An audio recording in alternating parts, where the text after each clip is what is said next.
Bisakah hal itu terwujud? IKN, Ibu Kota Nusantara, yang merupakan pembangunan pemerintah Indonesia untuk menciptakan Indonesia yang maju.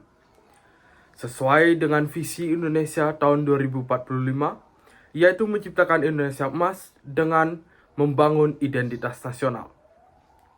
IKN mengubah orientasi pembangunan nasional menjadi Indonesia yang lebih sentris dan juga mentransformasi ekonomi yang ada di Indonesia. Kalimantan Timur merupakan tujuan utama dari pembangunan ibu kota Nusantara yang dilakukan oleh pemerintah Indonesia. Ini tentu saja sangat diperlukan antar kerjasama pemerintah dan juga wilayah setempat.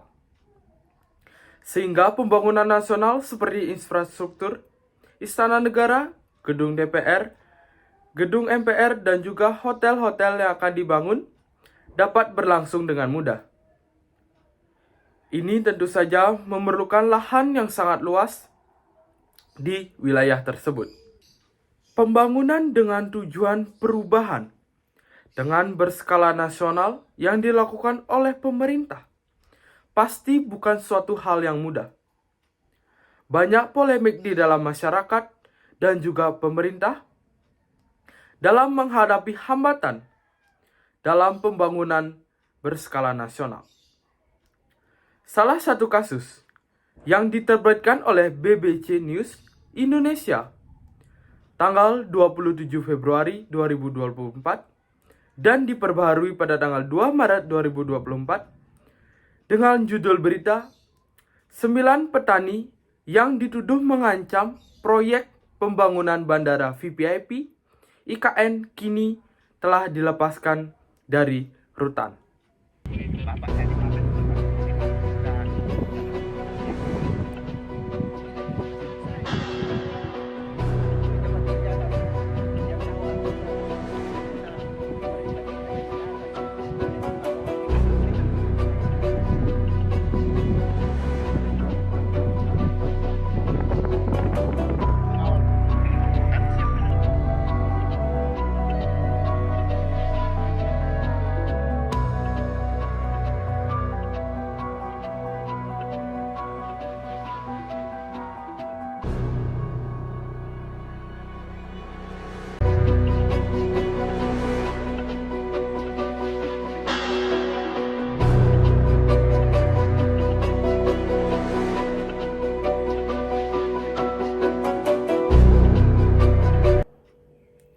Pelepasan ke-9 petani dilakukan atas permohonan PJ Bupati PPU Makmur Murbun melalui surat tertulis yang disetujui dan diserahkan kepada Polda Kaltim. Menurut Direktorat Reserse Kriminal Polda Kalimantan Timur, kejadian ini berawal dari pengancaman sekelompok warga yang mendatangi proyeksi alat berat dengan menghentikan paksa operator yang sedang bekerja.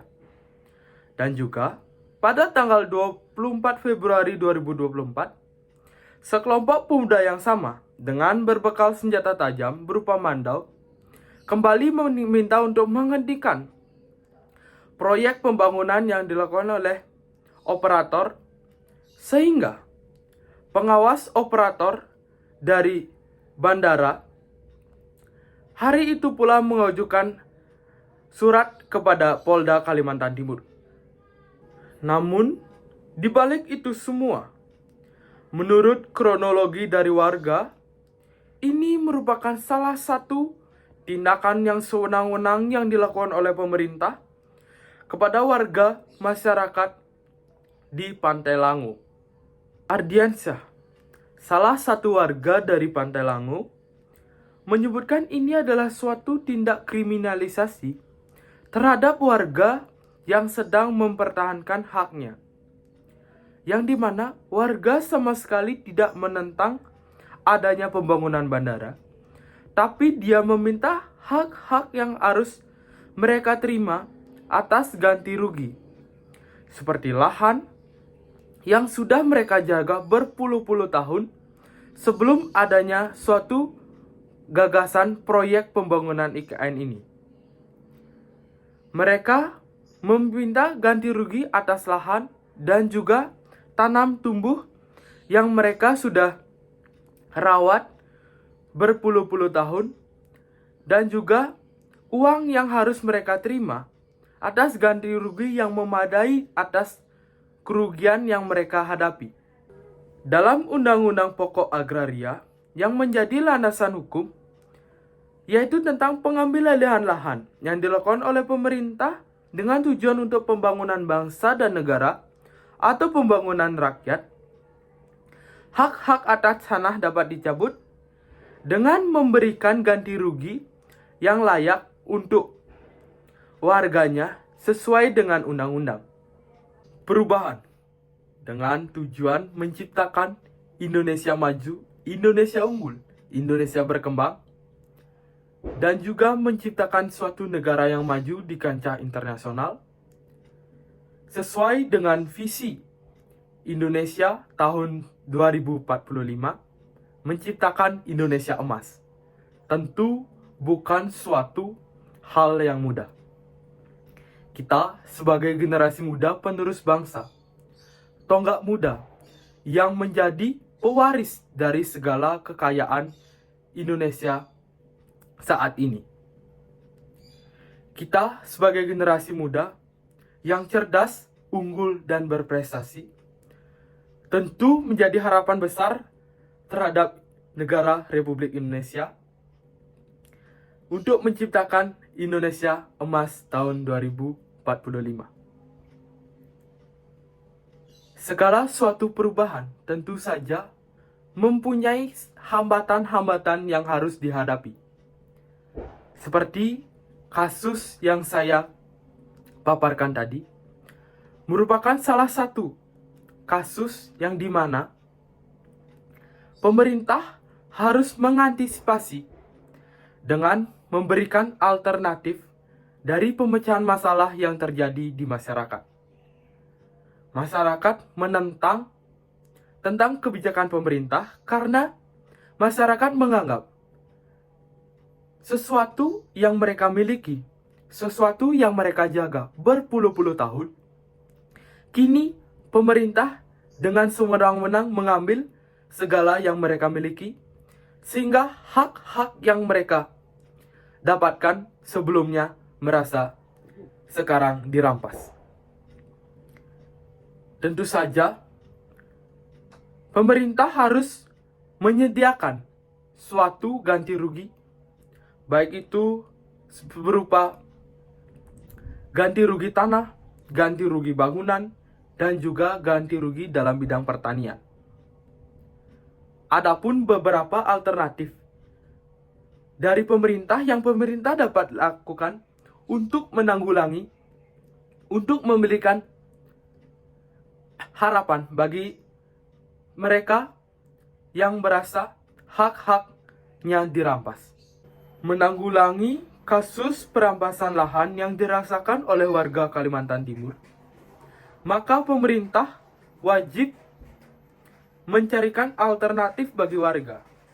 Pemerintah bisa melakukan dialog bersama masyarakat, menjalin komunikasi langsung tentang apa saja dan menampung aspirasi dari masyarakat setempat, dan juga mencarikan solusi terkait alih fungsi lahan secara musyawarah. Selanjutnya bisa dilakukan dengan kompensasi yang adil, yang dimana pemerintah menyediakan suatu ganti rugi dengan kompensasi yang adil, yaitu dengan membayarkan seluruh lahan milik warga dengan bayaran setara dengan harga pasaran tanah di daerah tersebut. Bisa juga dengan memberdayakan masyarakat di daerah setempat. Masyarakat diajak atau dikontribusikan dalam pembangunan proyek-proyek infrastruktur yang dilakukan oleh pemerintah. yang penting dilakukan oleh pemerintah, yaitu sosialisasi dan edukasi, yang mana pemerintah harus mensosialisasikan pembangunan dari ibu kota Nusantara kepada warga-warga yang ada di daerah tersebut. Contohnya, warga yang mempunyai sedikit akses internet, warga yang sudah menginjak usia tua, pasti tidak mengetahui apa tujuan dari pembangunan infrastruktur tersebut. Maka, pemerintah sedikit tidaknya melakukan sosialisasi terhadap pembangunan yang mereka akan rencanakan. Pemerintah memberikan edukasi tentang dampak jangka panjang dari pembangunan infrastruktur dan menciptakan Indonesia yang lebih berkembang dan lebih maju. Pemerintah juga wajib mempertimbangkan alternatif lokasi yang dipilih untuk membangun segala infrastruktur dengan untuk meminimalkan lahan-lahan yang sudah warga-warga tempati, sehingga meminimalkan perampasan lahan, perampasan hak-hak milik warga, dan juga pembangunan infrastruktur dapat berlangsung dengan sempurna.